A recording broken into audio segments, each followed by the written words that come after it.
ಬನ್ನಿ, ನೀವು ನನ್ನ ಜೊತೆ ನಿಂತ್ಕೊಳ್ಳಿ. ಬನ್ನಿ ಬನ್ನಿ, ನನ್ನ ಜೊತೆ ಬನ್ನಿ, ಏನಿಲ್ಲ, ಕ್ಯಾಸುವಲ್ ಆಗಿ ಬನ್ನಿ, ನಿಮ್ಗೆ ಏನು ಕೇಳಲ್ಲ. ಬನ್ನಿ ಬನ್ನಿ ಗುರುಗಳೇ, ಆನ್ ಮಾಡಿ ನೋಡಿ, ಅರ್ಥ ಆಗ್ತಾ ಇದೆಯಾ? ನಾನು ನೋಡ್ಕೊಂತೀನಿ ಹೋಗಿ. ಆನಾಗಿದೆ ಆನಾಗಿದೆ.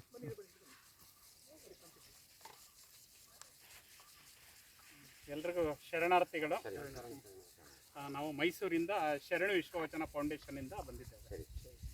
ಮಾದೇಶ್ವರ ಬೆಟ್ಟ ಹೋಗ್ತಾ ಇದ್ದು, ಹಾಗೆ ಪನ್ನಾಚಿ ಗ್ರಾಮವನ್ನು ನೋಡಬೇಕು ಅನ್ನೋ ಒಂದು ಆಶಯವನ್ನು ಇಟ್ಕೊಂಡು ಇಲ್ಲಿಗೆ ಬಂದಿದ್ದೇವೆ. ತುಂಬ ನಿಮ್ಮನ್ನು ನೋಡಿದ್ರೆ ಕಾಯಕ ಜೀವಿಗಳು ಅನ್ನೋದು ನಮಗೆ ಮನವರಿಕೆ ಆಗ್ತಾ ಇದೆ. ಯಾಕಂದರೆ 12ನೇ ಶತಮಾನದಲ್ಲಿ ಬಸವಣ್ಣನವರು 2 ಅಂಶಕ್ಕೆ ಮಹತ್ವವನ್ನು ಕೊಟ್ಟಿದ್ದರು. ಒಂದು ಕಾಯಕ, ಇನ್ನೊಂದು ದಾಸೋಹ. ಕಾಯಕ ಅಂದರೆ ದುಡಿದು ಉಂಡ್ರಿ ಅಂತ, ದುಡಿಬೇಕು, ನಾವು ದುಡ್ದದ್ರಲ್ಲಿ ಉಣ್ಬೇಕು. ಆಮೇಲೆ ಉಳಿದದ್ರಲ್ಲಿ ಸ್ವಲ್ಪ ಸಮಾಜಕ್ಕೆ ಕೊಡ್ರಿ, ಅದು ದಾಸೋಹ. ಗೊತ್ತಾಯ್ತಾ? ನಮ್ಮ ಮನೆಯಲ್ಲಿ ಯಾರು ಮನೆಗೆ ಬಂದರೆ ಅವರಿಗೆ ದಾಸೋಹವನ್ನು ಮಾಡ್ತೀವಲ್ಲ, ಅದು ದಾಸೋಹ. ಅಂತಹ ಕಾಯಕ ಜೀವಿಗಳು ಇವತ್ತು ನಮ್ಮ ಪೊನ್ನಾಚಿ ಗ್ರಾಮದಲ್ಲಿ ನೋಡಿ ನಮಗೆ ಅತೀವ ಸಂತಸ ಆಗಿದೆ. ನಾವು ನಿಮಗೆ 2 ಅನ್ನ ಕೊಟ್ಟಿದ್ದೀವಿ. ಒಂದು ಬಸವಣ್ಣನವರ ಚಿತ್ರವನ್ನು, ಭಾವಚಿತ್ರವನ್ನು ಕೊಟ್ಟಿದ್ದೇವೆ, ಮತ್ತು ವಚನ ಭಾರತ ಅಂತ ಒಂದು ವಚನ ಪುಸ್ತಕವನ್ನು ಕೊಟ್ಟಿದ್ದೇವೆ. ಇದು ಪೂಜಾ ಮೂರ್ತಿ, ಬಸವಣ್ಣವ್ರನ್ನ ಒಂದು ಪೂಜೆ ಮಾಡೋದಿಕ್ಕೋ ಅಥವಾ ಅವರನ್ನ ನೋಡೋದಿಕ್ಕೆ ಆಗುತ್ತೆ. ಇದು ಜ್ಞಾನ ಮೂರ್ತಿ. ಇದರಲ್ಲಿ ಇರುವಂತಹ ವಚನಗಳನ್ನ ನೀವು ಜೀವನದಲ್ಲಿ ಅಳವಡಿಸ್ಕೊಳ್ಬೇಕು.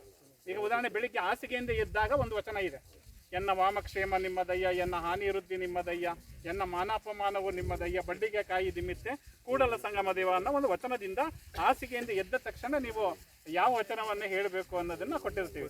ನಂತರ ನೀವು ವಿಭೂತಿ ಹಾಕ್ತೀರಾ. ವಿಭೂತಿ ಧಾರಣೆ ಮಾಡಬೇಕಾದ್ರೆ ಯಾವ ವಚನ ಇದೆ?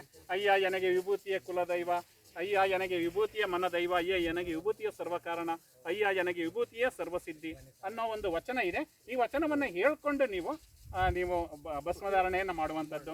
ಮತ್ತೆ ಎಲ್ಲ ಇಷ್ಟಲಿಂಗ ಕಟ್ತೀರಾ, ಇಷ್ಟಲಿಂಗ ಪೂಜೆ ಮಾಡಬೇಕಾದ್ರೆ, ನೀರು ಹಾಕಬೇಕಾದ್ರೆ ಯಾವ ವಚನ ಹೇಳಬೇಕು, ಅವೆಲ್ಲವನ್ನ ಕೊಟ್ಟು ಜೊತೆಗೆ ಹೇಳೋದ್ರ ಜೊತೆಗೆ ಇದನ್ನು ಜೀವನದಲ್ಲಿ ಅಳವಡಿಸ್ಕೊಳ್ಬೇಕು ಅನ್ನೋ ಒಂದು ಸದುದ್ದೇಶದಿಂದ ನಾವು ಅನೇಕ ಗ್ರಾಮಗಳಿಗೆ ಭೇಟಿ ಮಾಡಿ ಉಚಿತವಾಗಿ ಬಸವಣ್ಣನವರ ಭಾವಚಿತ್ರ ಮತ್ತು ಬಸವಣ್ಣನವರ ಮತ್ತು ಬಸವಾದಿ ಪ್ರಮಥರ ವಚನಗಳನ್ನು ಆಧರಿಸಿರುವಂತಹ ವಚನ ಭಾರತ ಪುಸ್ತಕವನ್ನು ಕೊಡ್ತಾ ಇದ್ದೀವಿ. ನೀವು ಓದಿ ನಿಮ್ಮ ಜೀವನದಲ್ಲಿ ಅಳವಡಿಸ್ಕೊಂಡು ಅದೇ ಖುಷಿ. ನಿಮ್ಮ ಮುಖ ನೋಡಿದ್ರೆ ನಮಗೆ ಖುಷಿ ಆಗ್ತಾ ಇದೆ. ಯಾಕಂದರೆ ಕಾಯಕ ಜೀವಿಗಳು ನೋಡಿದ್ರೆ ಒಂದು ರೀತಿ ಬಸವಾದಿ ಪ್ರಮಥರ ಹಾದಿಯಲ್ಲಿ ನಡ್ಕೊಂಡು ಬಂದಿರೋಂಥವ್ರು ನೀವು. ಅದೇ ಹಾದಿಯಲ್ಲಿ ಬಂದವರು ಮಲೆ ಮಹದೇಶ್ವರರು. ಬಸವಣ್ಣವರು 12ನೇ ಶತಮಾನದವರು, ಮಲೆ ಮಹದೇಶ್ವರರು 16ನೇ ಶತಮಾನದವರು. ಅದೇ ಹಾದಿಯಲ್ಲಿ ಬಂದಂಥವ್ರು. ಅಂತಹ ಒಂದು ಕಾಯಕ ಜೀವಿಗಳು ಇಲ್ಲಿ ಮಾಡ್ತಾ ಇರುವಂತಹ ಜೋಳ ಆಗ್ಬೋದು, ಮತ್ತು ಎಲ್ಲ ರಾಗಿ ಆಗ್ಬೋದು, ಇವೆಲ್ಲವನ್ನು ನೋಡಿ ನಮಗೆ ಅತೀವ ಸಂತಸ ಆಯಿತು. ಅನ್ನದಾತರು ನೀವು, ನಮಗೆಲ್ಲ ಅನ್ನವನ್ನು ನೀಡ್ತಾ ಇರುವಂತಹ ಅನ್ನದಾತರು ನೀವು. ಅದಕ್ಕೆ ಖುಷಿ ಆಗ್ತಾ ಇದೆ. ಈಗ ನಾವು ಮೈಸೂರಿಂದ ಬಂದು ಈಗ ಒಂದು ಭಾವಚಿತ್ರವನ್ನು ಕೊಟ್ಟಿದ್ದೀವಿ, ಮತ್ತು ವಚನ ಭಾರತವನ್ನು ಕೊಟ್ಟು ನಿಮ್ಗೆ ಏನು ಅನಿಸ್ತು? ಇಲ್ಲಿವರೆಗೆ ಯಾರಾದರೂ ಬಂದು ನಿಮ್ಗೆ ಈ ರೀತಿ ಏನಾದರೂ ಕೊಟ್ಟು ಹೋಗಿದ್ದಾರ?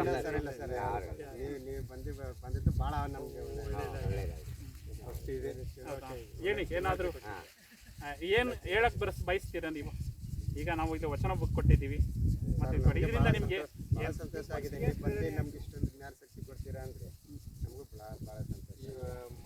ಸ್ವಲ್ಪ ನಮ್ಮ ಜನ ಇನ್ನೂ ಸ್ವಲ್ಪ ಇದು ಮಾಡಬೇಕು, ತಿಳ್ಕೊಳ್ಳೋದಕ್ಕೆ ಶರಣರ ಬಗ್ಗೆ, ಬಸವಾದಿ ಪ್ರಮಥರೆ, ಬಸವಣ್ಣವರು ಅಂದ್ರೆ ಯಾರು, ಅವ್ರ ವಚನಗಳೇನು, ಅಕ್ಕ ಮಹಾದೇವಿ ಅಂದ್ರೇನು, ಅವ್ರ ವಚನ ಏನು, ಅಲ್ಲಮ್ಮ ಪ್ರಭುಗಳು ಅಂದ್ರೇನು. ಸುಮ್ಮನೆ ನಾವೇನ್ ಮಾಡ್ತೀವಿ, ಮಹದೇಶ್ವರರು ಅಂದ್ರೆ ಹೋಗೋದು, ತೆಂಗಿನಕಾಯಿ ಹೊಡೆಯೋದು, ಪೂಜೆ ಮಾಡೋದು, ಬಂದ್ಬಿಡ್ತೀವಿ. ಮಹದೇಶ್ವರ ಯಾರು ಅನ್ನೋದನ್ನ ಸಾಕ್ಷಿ ಚಿತ್ರ ಮಾಡಿದ್ದೀವಿ ನಾವು.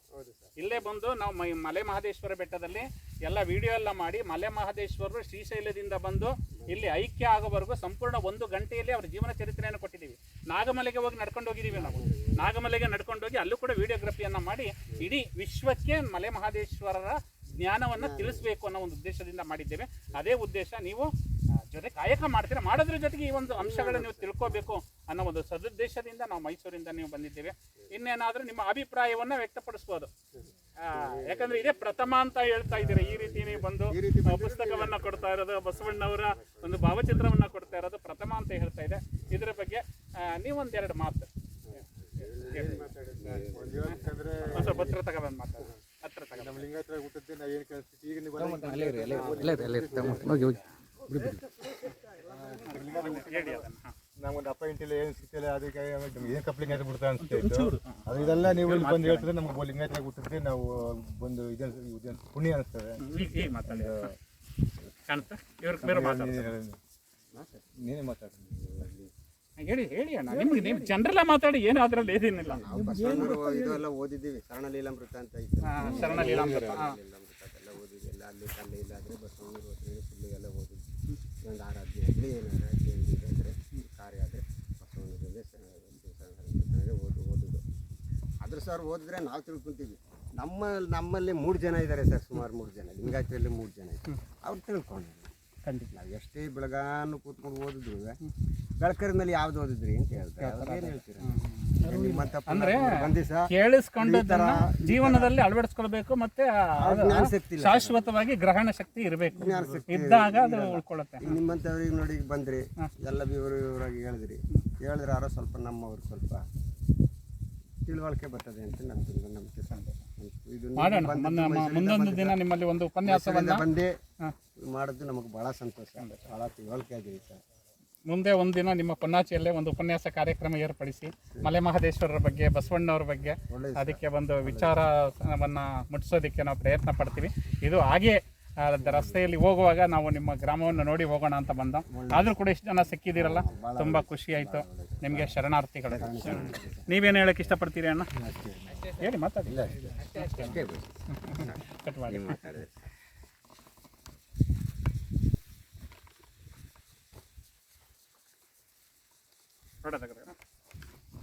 ಖುಷಿ ಆಯ್ತಾ? ಖುಷಿ ಸರ್, ಭಾಳ ಖುಷಿ ಆಯಿತು, ಭಾಳ ತುಂಬ ಸಂತೋಷ. ಶರಣಾರ್ಥಿಗಳು.